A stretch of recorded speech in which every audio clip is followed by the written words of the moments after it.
Adventures by Morse.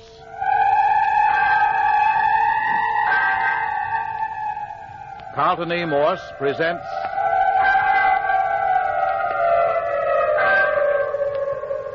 The City of the Dead, featuring Captain Friday. If you like high adventure, come with me. If you like the stealth of intrigue, come with me. If you like blood and thunder,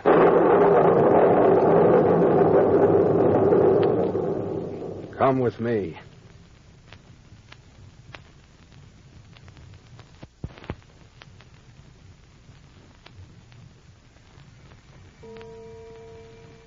Eight o'clock on the third night in the City of the Dead. In the afternoon of the second day in the old abandoned cemetery, Captain Friday had locked Jimmy Parker and Phyllis Carroll together and had taken his father, the mayor, and old Dr. Tuner to Lammy Fink's cabin on the edge of the cemetery. They had found 3 bodies in the cellar. One was the strangled body found in old Ernie Morton's grave. The second was the body of the man whom the claw-footed phantom had killed at the back of the mayor's cottage. The third was Lammy Fink.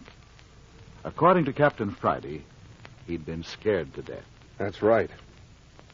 And while we were in the cellar examining the bodies, the cabin mysteriously burst into flames, and we barely escaped with our lives.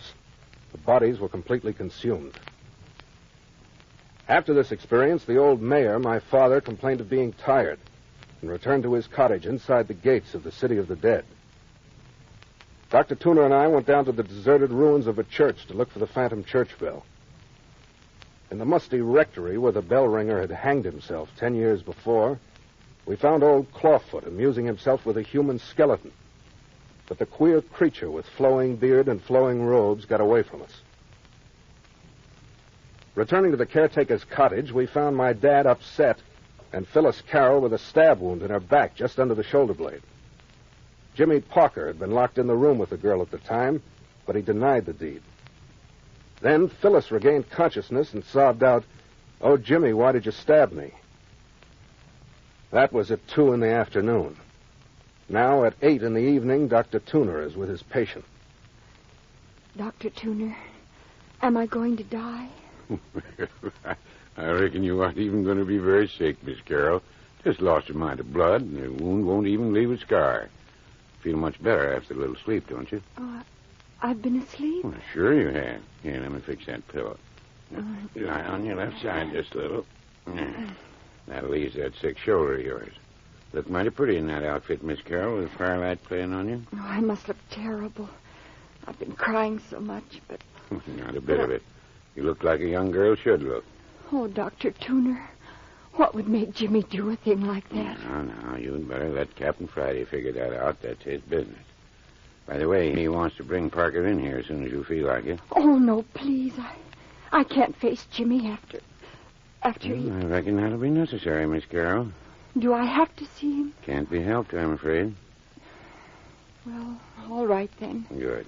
We'll have him in now and get it over with. Captain Friday and his father have Parker in his room giving him a going over. I'll just call him.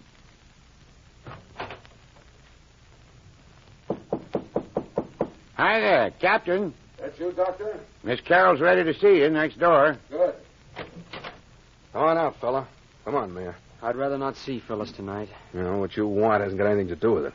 Go on in there and sit down. Okay. Have it your way, then. No. I want you facing the girl. Sit in that straight chair. Yeah, if I'd have known he's going to be all this rumpus, I'd have said take him to city and lock him up from the first. Never mind, Mayor. We'll get things straightened out for you in the City of the Dead. I know the reason why. Aren't you ashamed of yourself, Parker? No, I'm not. I suppose you only regret that you didn't kill Miss Carroll outright, huh? Oh, Jimmy. You look here. I didn't stab Phyllis. How many times do I have to tell you? Miss Carroll says you did. Well, I didn't. You said he did, didn't you, Miss Carroll? Yes. You see, Parker? I'd like to hear her tell how I did it. I haven't any objection to that. Miss Carroll, do you mind? How could you, Jimmy? And all the time I thought it was you and me against everyone. Phyllis, how can you even think? Never mind, Parker. Tell your story, Miss Carroll. Well, we were talking... Tell us what you were talking about. I wanted to tell you everything we know about all this. I wanted to take a chance that you would help us out of a bad situation. Jimmy said no. He said that we... Go on. He said the circumstantial evidence was too strong against us. That we might... You might what? We might be found guilty of murder by our own words. Oh, I see.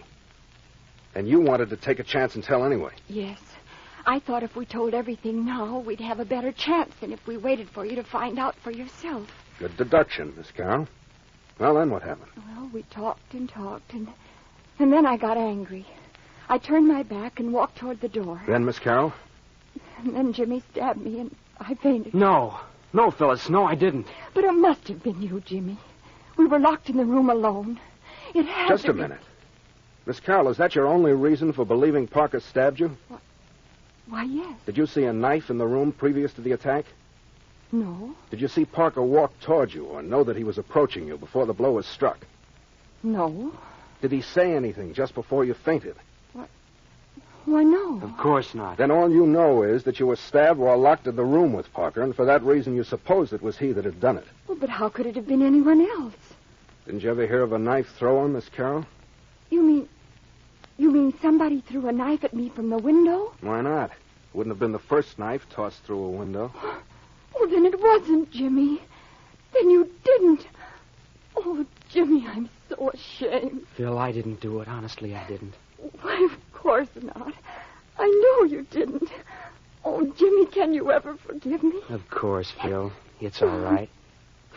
Here, take my handkerchief. Oh, I've been such a fool. Forget it.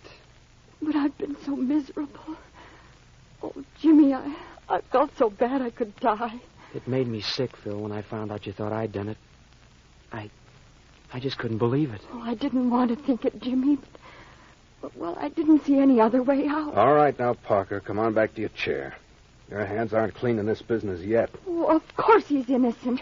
It's silly even to think of it anymore. Silly, huh? Well, then listen to what the mayor has to say on the subject. Go ahead, Dad.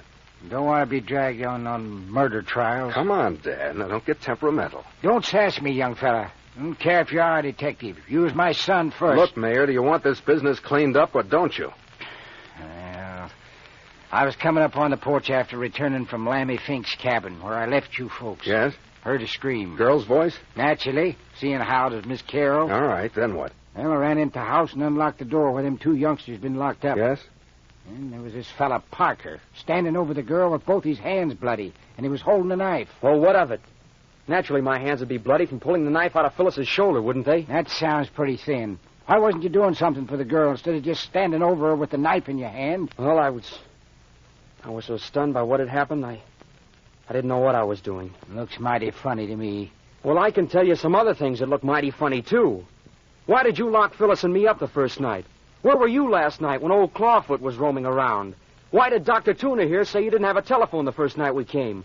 There's plenty for you fellas to explain, too, if you ask me. Captain, take that kid out of here. Take him out. Now, Dad. Take him away, I say. Lock him up down at the city. Do anything you got a mind to, but get him out of my house. Me all-fired presumption of kids in this day and age, Now, look here, Mayor. You haven't any call to be belligerent. You've been picking on him all evening. Picking on him? Picking on him? He's guilty, ain't he? I'm not so certain myself, Mayor. Well, I am. After all, Mayor, you haven't explained to us where you were while the Phantom was murdering that fellow at the back of the house last night. I don't reckon I'm beholden to any of you. I'm mayor of the city of the dead, and if I take it on myself to go down into the city among my citizens, it ain't anybody's business but my own. Of course not, Dad. Now, let's just forget all this quarreling and see if we can't untangle some of these threads. Well, I'm agreeable, Captain. In the 2 days I've been here, one thing stands out. There's some force at work in the city of the dead. What you mean, force? Some group or groups of people acting in their own interests down among the graves. And I'd just like to lay my hands on them. Yeah. Well, there are 3 possible places from which this force may originate. 3? Yes, Dr. Tuner, 3. First, there's this Clawfoot Phantom of ours. You know he's a murderer. Didn't we see him kill the fellow at my window? He killed him, all right. What we don't know, however, is whether or not he's the force working against us. If he is against us, why did he attack the man who was trying to break in and disturb us? By Jasper, Captain, you mean Clawfoot's working with us and against the enemy? I don't know. Now then, the second source of this dangerous force may originate outside the city of the dead. Yes. That's it. It's an outside force that wants something here in the city of the dead and is willing to murder every one of us to get it. How do you know that, Parker? Why, I'm pretty sure of it. Why? Well, I don't know. I just think so. No, never mind now. That'll keep. Let's get back to the original question, the source of our danger. I've named two, Clawfoot and an outside gang. I suppose I don't have to tell you the third source from which this force may be emanating. Well, I reckon you'd better. I don't follow you, Captain. Yes, go on, son. Quit your intimating and come out straight. I see you get what I mean anyway, Dad. All right, here it is. There's a fine chance that this malignant force we're fighting originates right in this little group. You mean someone here's a murderer? It's quite possible. Horse feathers. Why do you say that, Parker? Well, if you're trying to put the blame for all this business on Phyllis and me, you're out of luck, that's all. Why do you think I was accusing you? There are others in the room. Well, you wouldn't be likely to accuse your own father of the murder. No? And you've known Dr. Tuner all your life. Supposing I have. And that leaves only Phyllis and me. You can easily remove yourselves from the suspected group. How? Talk. How do you know it wouldn't put us in deeper than ever? Oh, Jimmy, no, it won't. Captain Friday will understand. We ought to tell. Honestly, we should. I don't think so. Don't be stubborn, Jimmy. Please let me tell. I don't like it. Please, Jimmy. Please. Can't keep a thing, can you? Jimmy, you know better than that. You know I'll never say a word until you give me permission. But it's the same as... Oh, go ahead and tell it. After all, it's your story. Jimmy, don't be angry. I've thought and thought about it, and any way I look at it, we'd be better off than we are now. You know what would happen to us if they found us guilty. But they couldn't do that. I know they couldn't. How do you know what a jury would do? Very well, Jimmy, if that's how you feel. Oh, go ahead and tell the whole thing. Maybe I'm all wet. Doesn't make much difference anyway. They're bound to find out if they keep looking. That's right, Miss Carroll. We're bound to find out. Oh, I don't know what to say now. Supposing I get us into a lot of trouble. Well, go ahead, Phil. Anyway, we're in up to our neck as it is. Well, please, could I have a glass of water first? Yeah, of course you can. Shoulder hurting you? Not too much. Just a numb ache. All right, here. Here's a glass. Thank you. Now, we're ready when you are, Miss Carroll. Well, I guess I should tell you first that I've known Jimmy Parker since I was 6 years old. He lived right across the street from me for 10 years. Should know each other pretty well. Oh, yes. We went to grammar school together and then to high school. In his senior year, his folks moved back east and Jimmy went with them. I didn't see him for a year then until he came back out here to attend the University of California. That explains how he happens to be living in a hotel. Yes. Well, now that you know about Jimmy and me, I guess I'd better go still further back. To my grandfather, my mother's folks. His name was Dr. Theodore Beverly, and he was... What? What did you say? Why, I said my grandfather was Dr. Theodore Beverly. Well, I swan. You hear that, Mayor? You mean Ted Beverly? Beverly that used to live on Van Ness Avenue before the San Francisco fire in 1906? Oh, yes. Yes. Do you know him, Mayor Friday? What are you doing down here in the city of the dead? Why, I said, what are you doing down here? Captain, these young'uns are up to no good. No good, do you hear me? Pack of thieves and cutthroats, that's what they are.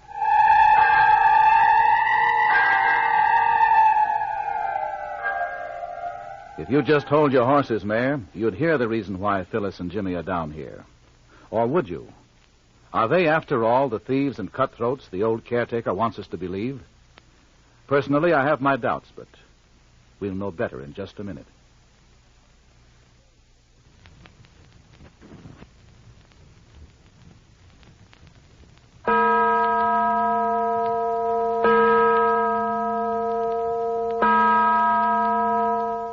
Hold on, Dad. Give Miss Carroll a chance. I don't like it. I don't want her down here. I don't want her nor nobody else. Never mind that, Mayor.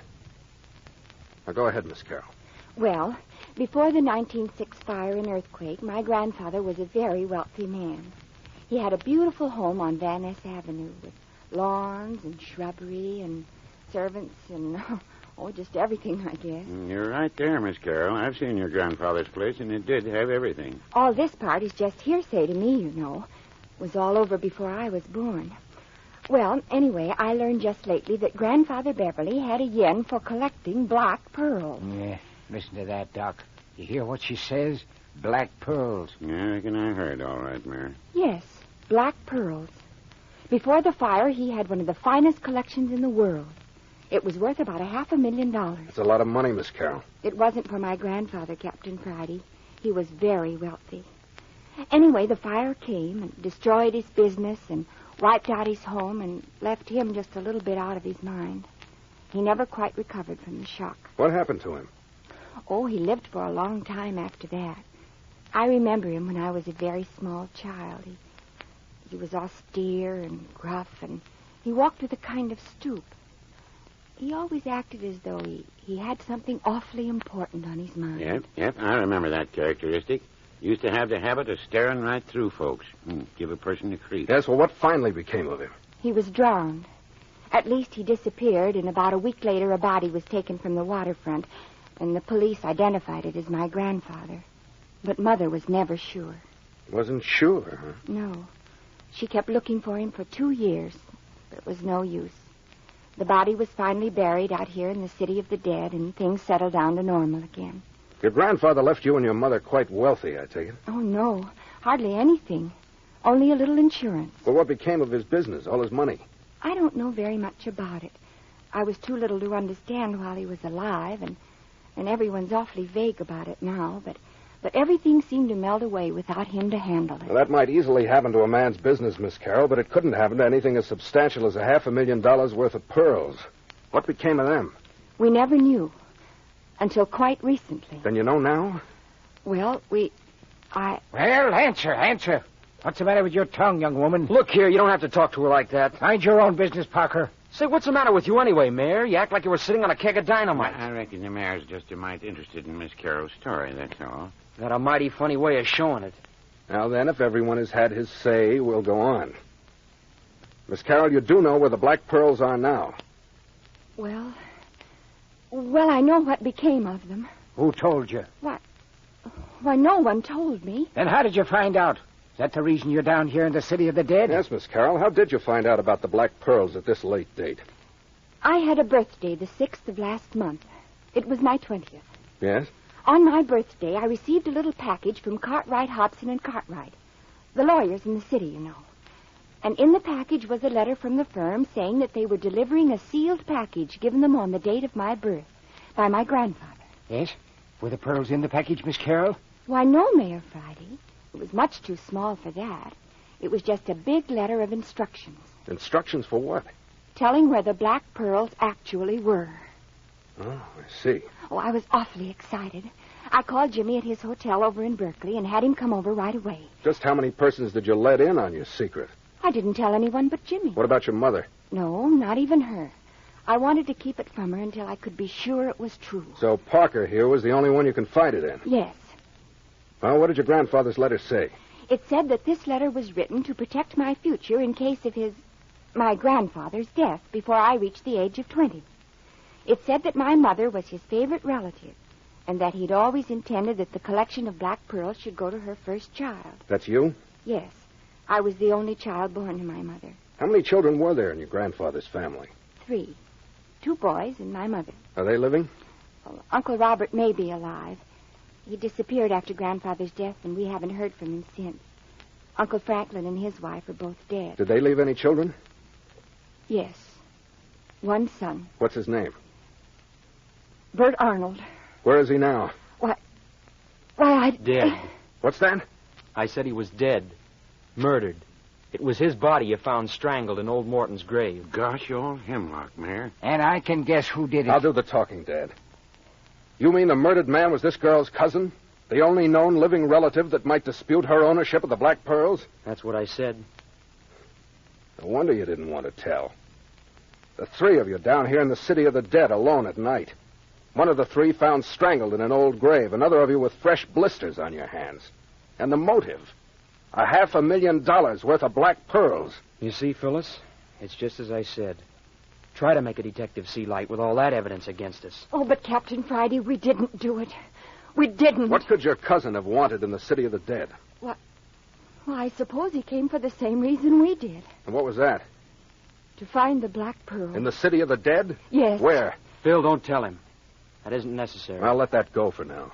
But look here, son. I think you ought to make him tell where those pearls are hidden. I thought so. I'll bet you've known about him all along. That's why you're so anxious to keep everyone out of the city of the dead. So you could hunt for him by yourselves, you and the doc. No, don't you go bringing me into your ruckus. I'm sitting on the sidelines. Captain, if you don't make that young'un stop accusing me of things, I'm going to lambaste him. Leave the mayor alone, Parker. Yeah, he started. Never mind. Now, Miss Carroll, did you bring Bert Arnold down here with you the night he was murdered? Why, I don't know what night he was murdered. Didn't catch you, did you, mister? No. Now, I'll put it this way. Did you bring him down to the city of the dead with you the night Parker's car was stolen? No. Did you know he was down here or that he was coming down? No. Honestly, we didn't. Now then, you say the black pearls are buried here in the city of the dead. Yes.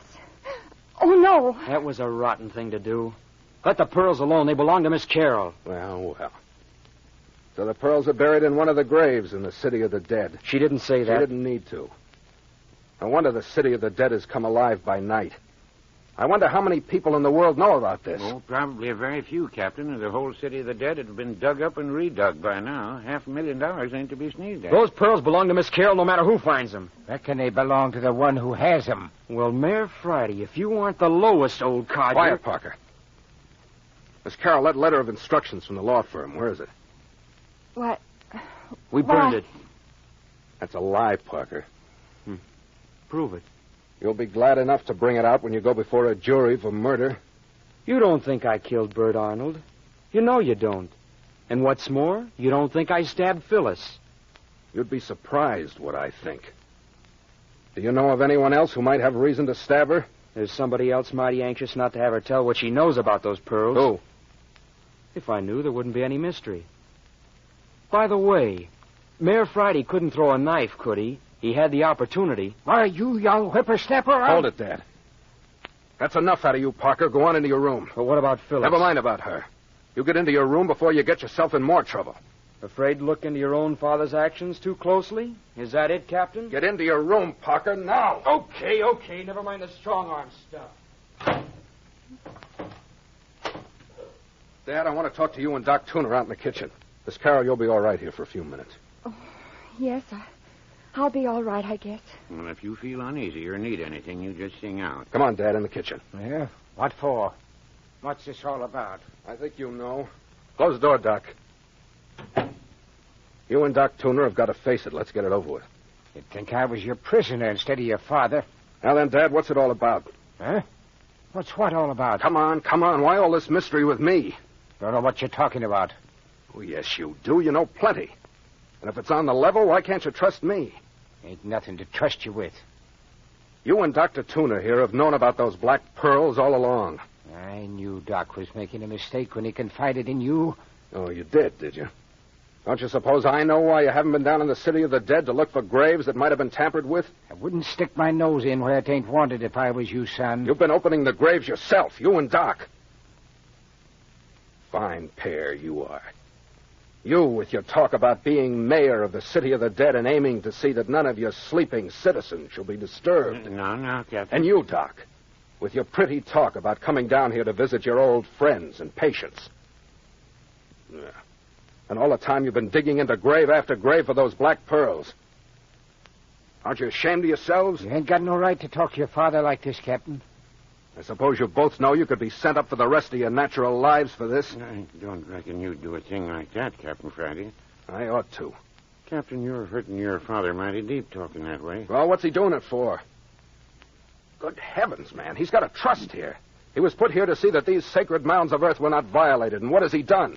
Broken faith. Opened the graves himself. I reckon you see now, Doc Tuner, why I didn't want to bring nobody else into the city of the dead. Captain, don't you reckon you better go a little easier on the mayor? Why should I? Well, after all, he's your father. Of course, I know you didn't have any part in the things young Parker keeps hinting at. Thanks. Grave robbing's bad enough in itself without adding murder to it. I reckon, son, if that's all you got to say, I'll be turning in. Now, listen here, Dad. There's something more behind all this. You aren't disturbing the dead just for those pearls. There is something else, isn't there? Reckon you had us lined up about right at the beginning, son. Doc and me are just a pair of skunks. Look here, Doc. I reckon your dad is right, Captain. Ain't no more use to discuss those things. That's Miss Carroll. Something's happened. Come on, you two. Miss Carroll, what is it? What's the matter? Oh, look! Look there by the door! Well, I'll be a son of a gun. Look, Doc, a visitor. A skeleton. Captain, what's that thing doing here? Where did it come from, Miss Carroll? Take it away! Take it away! Now, Miss Carroll, I don't reckon a skeleton can hurt you much. Supposing you tell us how it got there so we can do something about it. Well, the door just suddenly opened and the skeleton walked in and collapsed on the floor. And then the door was full closed. Dang glad of a skeleton to do that, if you ask me. Hey, Doc, come here and look at this. Now, what in the name of Sam Hill are you doing to it, Captain? Look, the bones are joined together with pieces of wire. Now, what sort of monkey business is this? Here, look, a message tied about its neck. Message? What does it say? It says, I have come to you out of the grave marked Theodore Beverly, but I do not belong in his grave. I am not his skeleton. Theodore Beverly? Why, that's Miss Carroll's grandfather. My grandfather. Grab her, Doc. She's fainted.